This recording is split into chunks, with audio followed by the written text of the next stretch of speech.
नागौर की इस पावन धरा पे आज के हनुमान जी की नामांकन रैली में मंच पे विराजमान परम आदरणीय हनुमान जी सम्मानित मंच और सामने विराजमान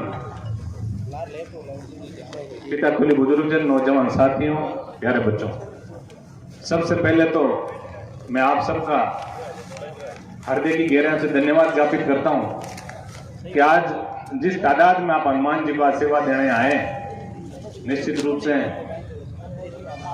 एक नया इतिहास नागौर की तरह से लिखा जाएगा। अभी पूर्व वक्ताओं ने सारी बातें की और मैंने आज सुबह का जब अखबार पढ़ा, उसके अंदर कल इसी स्थान पे जो भारतीय जनता पार्टी के प्रत्याशी नागौर से उन्होंने नामांकन दाखिल किया था, उनके अखबार के अंदर खबर छपी कि 11वां मकान जो है वो उन्होंने नागौर के अंदर खरीदा।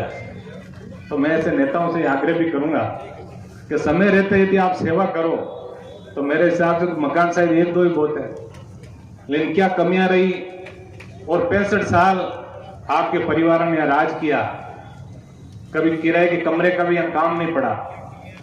आज मुझे बड़ी खुशी हो रही है और मैं युवा साथी जो हैं इनसे मैं अपील भी करूंगा कि आप लोग बुजुर्गों से सीखो। मैं सुबह 11:30-12 बजे जब यहाँ आया था, तब से बुजुर्ग लगातार लंबे समय से अपने स्थान से हिले ही नहीं है, एक एक बात को बहुत तल्लीनता से ये बात सुन रहे हैं। तो मैं युवा साथियों से निवेदन भी करूंगा, सोशल मीडिया का जमाना है, हमें सिर्फ और सिर्फ कुछ भाषण देने वाले नेताओं को भी मैं सुन रहा था मन से, अपने को सिर्फ और सिर्फ बोतल के चुनाव चिन्ह का हम लोगों को ध्यान रखा है। 2018 का चुनाव था जब कई लोगों ने सिफारिशें की, वो मेरा भांजा है, वो मेरा भतीजा है, हनुमान जी यहां से चुनाव नहीं लड़ाओ।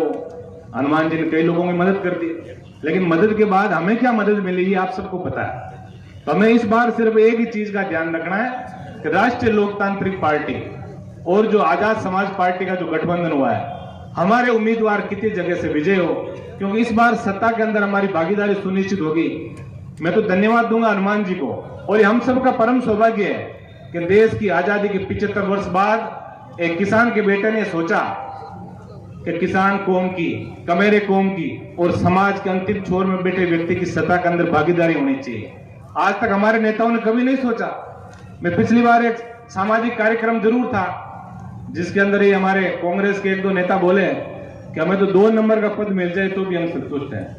आखिर क्यों मेरे साथियों, मेरे भाइयों, इतनी बड़ी किसान कौम जिसके अंदर सारी जातियां आ गई, 36 कौम जो किसानी का काम हम करते हैं, और बुजुर्गों ने सही भी कहा है कि जांके पाऊं ना फटे बेवाई, सो क्या जाने पीर भराई।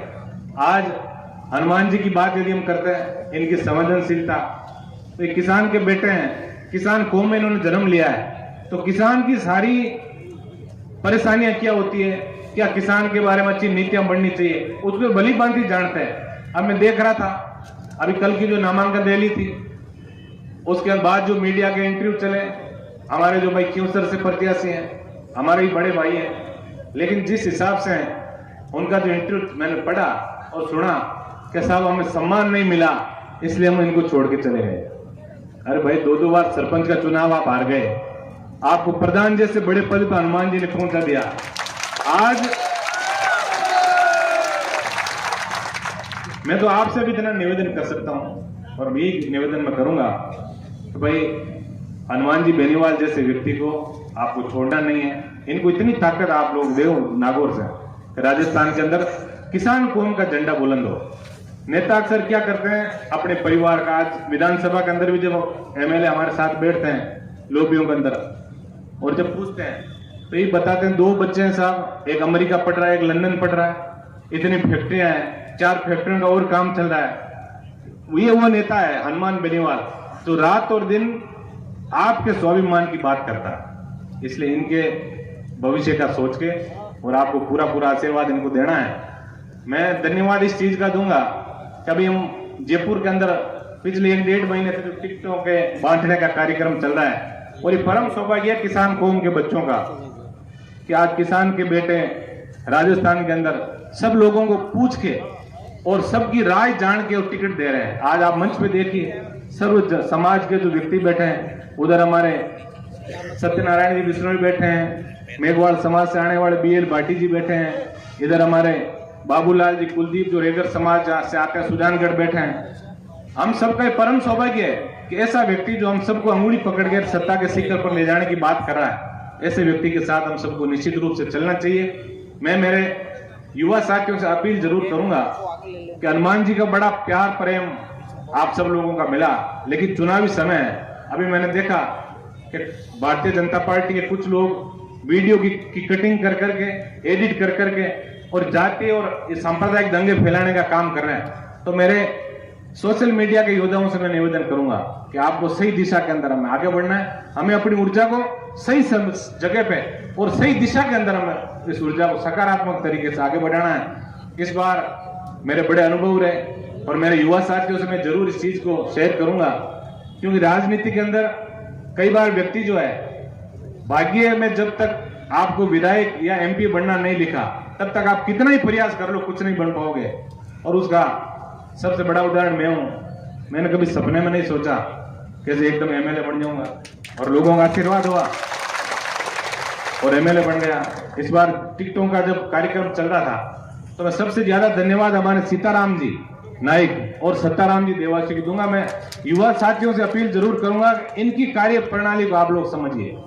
इनको इस बार भाई साहब ने कहा, सीताराम जी आप बताइए सुजानगढ़ से हमारे जीत के समीकरण कैसे बैठे। मुझे बड़ा अचंभा हुआ कि नाइक समाज से आने वाला व्यक्ति चुनाव लड़ने की, सबको हर व्यक्ति सोचता है मैं भी चुनाव लड़ूं, हारूं जीतूं चाहे कुछ ही हो, लेकिन बड़ी तल्लीनता से इन्होंने कम से कम 6-7 घंटे एक एक गांव का विश्लेषण करके बताया कि ये बात हनुमान जी, भाई बाबूलाल जी कुलदीप यदि मेरे से भारी है तो आप बाबूलाल जी कुलदीप को वहां से सुजानगढ़ से प्रत्याशी बनाए।